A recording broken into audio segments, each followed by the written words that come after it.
दोस्तों, चंद्रयान 3 की फलता के बाद अब दुनिया की नजर आदित्य L1 मिशन पर होगी। आदित्य LH क्या है, मिशन के उद्देश्य क्या है, मिशन के इंस्ट्रूमेंट कौन कौन से हैं, इसे कब और कहां से लॉन्च किया गया, सूर्य का अध्ययन क्यों जरूरी है, आइए समझते हैं। पहले जानते हैं आदित्य L1 क्या है। आदित्य L सूर्य का अध्ययन करने वाला मिशन है। इसके साथ ही इसरो ने इसे पहला अंतरिक्ष आधारित वेधशाला श्रेणी का भारतीय सौर मिशन कहा है।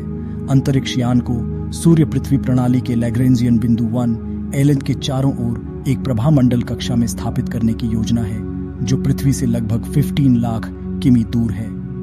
दरअसल लैग्रेंजियन बिंदु वे हैं जहां दो वस्तुओं के बीच कार्य करने वाले सभी गुरुत्वाकर्षण बल एक दूसरे को निष्प्रभावी कर देते हैं। इस वजह से LN बिंदु का उपयोग अंतरिक्ष यान के उड़ने के लिए किया जा सकता है।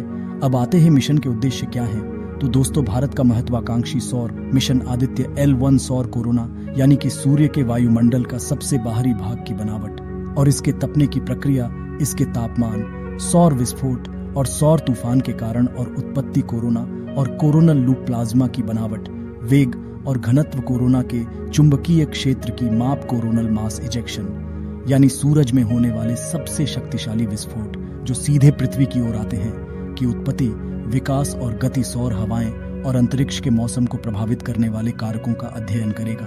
मिशन के इंस्ट्रूमेंट कौन कौन से हैं।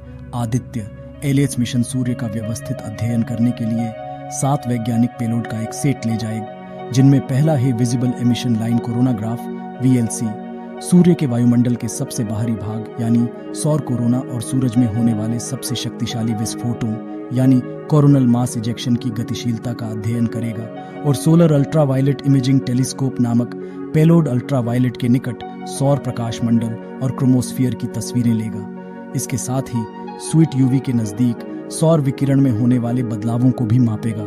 Aditya solar wind particle experiment और plasma analyser package for Aditya payload सौर पवन और शक्तिशाली आयनों के साथ साथ उनके ऊर्जा वितरण का अध्ययन करेंगे। Solar low energy X-ray spectrometer और high energy L1 orbiting X-ray spectrometer विस्तृत एक्स-रे ऊर्जा रेंज में सूर्य से आने वाली एक्स-रे किरणों का अध्ययन करेंगे। वहीं मैग्नेटोमीटर पेलोड को L1 बिंदु पर 2 ग्रहों के बीच के चुंबकीय क्षेत्र को मापने के लिए बनाया गया है। आदित्य LH के 7 विज्ञान पेलोड की खास बात है कि ये देश में विभिन्न प्रयोगशालाओं द्वारा स्वदेशी रूप से विकसित किए गए हैं। ये सभी पेलोड इसरो के विभिन्न केंद्रों के सहयोग से विकसित किए गए हैं।